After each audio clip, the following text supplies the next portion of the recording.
This is a quick video update. What did I come across today? Let's have a look, see what we can find. This is a quick update.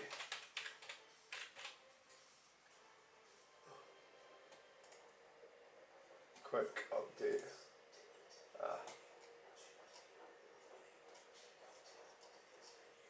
Right, here we are. We're on Carcave. Carcave. Go 20.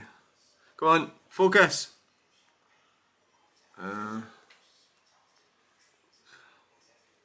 That's too far away. It needs to focus. 22,000 for that one. Oh, wow. 3 litre GTX LR. Well, that's not what I came here for. I mean, to me, you know, that's kind of like, it's all relative. I mean, have you got £22,000? Technically, I could buy that. Yeah, I could. Yeah. I think most people probably could. You know, get a hold of a credit card or something. But to me, that's just like, my sort of limit would be like £10,000 or something, or my average expenditure would be about 4,000. You know, that's like within safe limits. My van was 4,000, the Granada was 4,000. So, well, anyway, what we'll come here to look at is this. So it's came up. I think it's been posted this morning, 2 hours ago. 1982 Ford Cortina 3 litre GLS automatic right-hand drive, import from South Africa, tax and duty paid, UK registration been applied for, solid car's never been well done. So I'll have a W or maybe an X reg it'll come back as. So it'll be tax and MOT exempt. It's Mark 5 Cortina, which was known as the 1980 Cortina, was introduced September 1979. It was really a Mark 4, but at a higher roof line. So, mechanics, 3 litre engine box, interior, standard interior. Interior's not the best, but it's alright.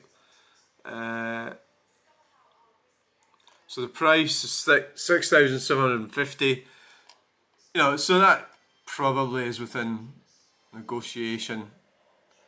I don't know. I negotiated with Alan Potts when I bought the Granada, but right, anyway, never mind. Yeah, I mean, that looks good. You know, that looks nice. That's really nice. Yeah. Yep. The wheels look good. The body looks good. And it's by no means immaculate. I mean, don't get me wrong. Come on, zoom in. I do like that. Yeah, 3 litre GLS, got a tow bar on it. Still got these stripes. Well, that was in the Gia. I don't know. It's a South African example, so I don't know exactly what the trim level was or what exactly it had. And in the UK, you didn't get a 3 litre Essex. You got a 2.3 Cologne V6. And the GLS in the UK, the S indicated that it was a sports pack. At that time, it was a sports pack, which this doesn't seem to be in South Africa. Or maybe it is, I'm not exactly sure, it depends on your definition. So the sport pack in the UK had stiffer suspension, Recaro seats. Can't remember what else it had. Oh, it is nice, like, you know. Obviously, if you look closely, it's probably not perfect, but you see the bumper sort of hanging down a bit there. Right, okay, so, right, you can see a big difference here. Mark 5 in the UK had these bumper caps that went around the wing and a bumper at the back. So there's like plastic things fitted on to the. Maybe I did know that and I forgot I knew that. So that's more like a Mark 4 bumper. Probably better, yeah.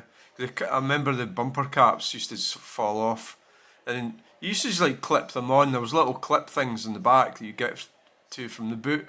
And the Escort Mark III had the same sort of thing, I think, if I remember correctly. I can't remember exactly, but so it was just, so that's a better thing. The bumpers are better. That one's twisted as I think you said that in the listing. The trim missing from, no, that's dark black boot. I'm not sure what the boot should actually be. You know, has it been resprayed? Was it originally white? Seats, he's valeted. I mean, the interior looks alright. That's kind of like what you'd expect from a GL. That's different material than what you got in the UK, the Western. In the West, Germany, UK, Taunus and Germany, of course. Dash looks good. I notice a lot of them, they have like a wooden bit there and then that matte sort of effect, padded plastic, whatever, cushion plastic, and then you have the wood there. And I notice South African ones tend to have a wooden bit there, and this one doesn't. That's unusual. So you've got the auto box. I don't know what it's like to drive. 3 litre engine's quite heavy. I mean, I did have a 2.3 Cortina. I think it'd be lovely. It's got a more sophisticated suspension in the back, that one there. So it's called the 5-link suspension system. So yeah, I mean, as Cortinas go, you know, that would be I would imagine that would be a big advantage, because got to remember, Cortinas were a bit rough. You know, they were a bit basic. You know, they were basic cars, essentially. So yeah, I mean, I also wanted a Cortina. The exhaust looks a bit iffy. Probably need a new exhaust at some point soon. Yeah, it does, let's be honest. I mean, it does need a new exhaust. Maybe I would just take that to that Stainless Creations in Falkirk. I just say, look, put a new exhaust on that, let them deal with it. Maybe that might be the best way. At the end of the day, by the time you buy all these parts, a bit of rust there in the scuttle and that's a sort of common thing with Cortinas, at the bottom of the windscreen pillar. I don't know what that spring looks alright. I don't know what long looks okay. Oh, the boots, just power steering boot.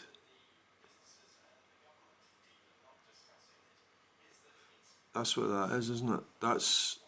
That shouldn't be down there, should it? That should be way up there. Aye, right. That's bad. You need to get that fixed right away. But it's not the end of the world, is it? That'd be something that could easily be done. See, that's where it's supposed to be up there. I don't know if that's split as well. The weird thing is, there doesn't seem to be any. Obviously, the power steering fluid's not leaking out through the seal, which is often why the boot's split. You know, that's why they used to fail, because there was a leak in the steering rack. So that's probably just happened just with wear and tear. So that would be easy to fix. 3 litre V6. Yep, that looks good. Master cylinder looks rust free. Actually, it gives you a good impression, you know, that it looks like it's been looked after, the car, generally. Now, that probably is air conditioning. It looks like the air conditioning pump is gone. What would I do if I bought that? Well, I don't really need air conditioning in a car like that. Not really, not living in Scotland. I do use it in my Citroen right enough, but I don't know. Would you get it? Would you get air? Probably a good idea if you got the pump, got it fitted back up, yeah, maybe. But, right. So that's all looking good. The battery tray looks good. Well, what I can see of it. Yeah. Oh, it's lovely that. I mean, I'm tempted, you know, but the thing with me is, I don't really want to sell cars now. So if I was to buy another car, it would be another one in the drive. Like this car for me wouldn't cost much to run, because I don't like the road tax is going to be free. The insurance will be low. I'll get that insured for about £100. One thing, it's a very sensible option, because the way things are going with the government and everything, they can't meddle with that. well, they could stop you from getting fuel. They could block your driveway. Don't say it's conspiracy theory. No, they could do that. You let these bastards do what they want, and that's what's happening, and it is happening. I get called a numpty when I go to Grangemouth, filming by some friend, so-called friend. But, you know, the government is pretty much going to do what they want. They're kind of owned by corporations. The MPs, Ed Miliband, Millipede, Starmer, Sturgeon, all these criminals, they're all owned by corporations. They're the middlemen between and women between us and the corporations. So they do what the corporations want, not what we want. And then we're tied into it as well. You know, if you have shares in these energy companies, there's a misconception by a lot of people. The argument that's used against me is that I support oil companies, and people fundamentally misunderstand oil companies are energy companies. They're corporations, and as Neil Oliver, or as one of his guests, likened them to psychopaths, psychopathic in nature. Ahim something, I can't remember his name, but so I'm going off on a tangent here, but get something like that. I think if you can live with the fuel consumption, it's going to be 22 mile a gallon or 20, depends how hard you put your foot down. That's your drawback, plus maybe getting parts could be tricky, but I think you could actually use that. I would use that as an everyday car. Look at it, it's decent, you know, I would be down there, well, I think if I offered him $6,000, he'd probably say give me 6.5. So the seats are not that bad. He said they're, you know what I mean, they're not that bad. I think what I did with my Granada, I wanted somebody to recover the seats, and then I'll end up buying these sheepskin seat covers, and that's sort of solved the problem for now, you know. So I'm really, really keen on that. I really like that, yeah. But, you know, I always did like a Cortina. I've got a Granada, I would like a Cortina. And if I was to get a Cortina, probably ideally I'd prefer one with V6, either a 2.3 Cologne, which would probably be better. But the South African option is available, whereas most of the Cologne ones just rusted away and disappeared. So that's what this video is about. That's it. Another thing I like about Carcave is he doesn't delete his adverts. So you'll be able to go and find my advert from a Granada on here, but nice Fiesta. So that's £15,000. Fucking Fiesta, right? Okay, that one, that's nice. That to me, I wouldn't want to pay that much. That's, you know, I just think that's too much. But what I'm kind of saying is technically I could if I wanted to. The Corsas are great. I had one like that. I drove that to London and back. It was a fantastic little car. That's when a car was good for people. It did everything that a car should do. That is miles better than any Tesla or any. Right, so let's get this Capri 635 CSI, you know. Is that a 635? Yeah, it is, aye. I mean, that's a beautiful car. BMWs, Anglia, Transit van, Mustang, £22,000. So he's looking for seats for this before he put it on sale. There's I think that's a 2 litre, that one.